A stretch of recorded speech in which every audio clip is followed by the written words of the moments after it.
So one of the issues that I've written about is that a lot of information privacy laws have exemptions that allow law enforcement to keep getting access to data, but don't have exemptions that would allow criminal defendants to get access to the same kind of data. And that project overall was inspired by the work of somebody named Erin Murphy, who's at NYU. She wrote an initial article that I found when I was a law student that inspired me, that documented how law enforcement lobbying efforts get these exemptions written into privacy laws. Okay, so legislatures are writing data privacy laws. There's not a concentrated lobbying effort. There are public interest organizations that care about privacy, and they care about privacy amongst other array of other things. And so they'll be sort of advocating for a privacy legislation, and then law enforcement will come along and say, okay, that's fine. Do that in general, but give us an exemption.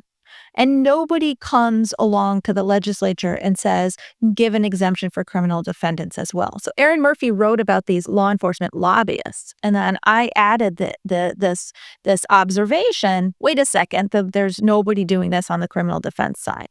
And let me just set the stage a little bit by saying, as you all know, we have an adversarial criminal legal system.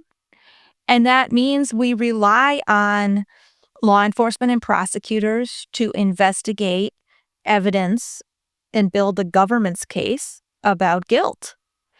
And we rely on criminal defense counsel to investigate evidence and build the defense case for innocence.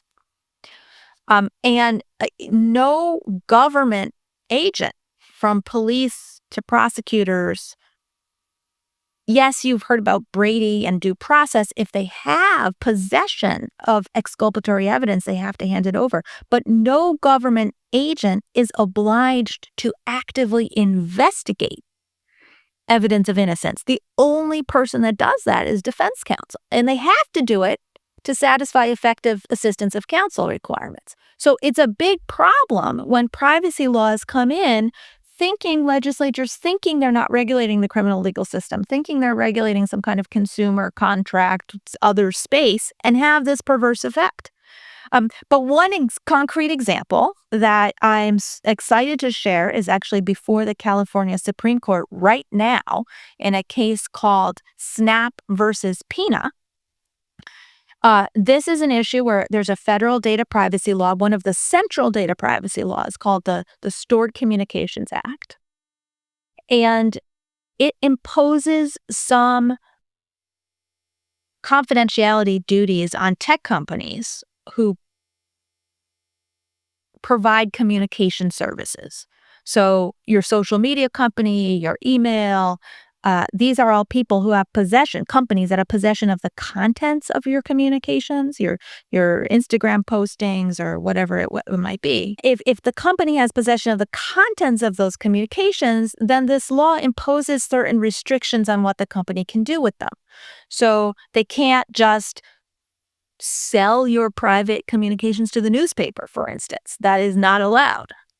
And they also can't give it to law enforcement unless law enforcement comes with certain types of procedures or process, like a warrant or certain kind of subpoena. Okay?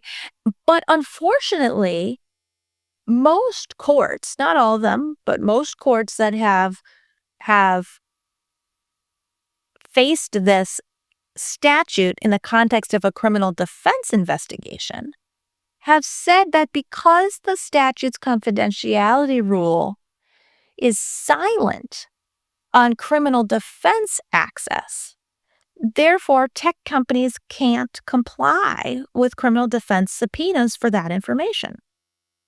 So it sets up this asymmetry that we were just talking about, where there's a whole category of evidence, contents of communications that are stored by service providers. It's huge. Right? All of our communications, digital communications, pretty much. And law enforcement can go to those service providers and say, hand this over, and criminal defense investigators can't.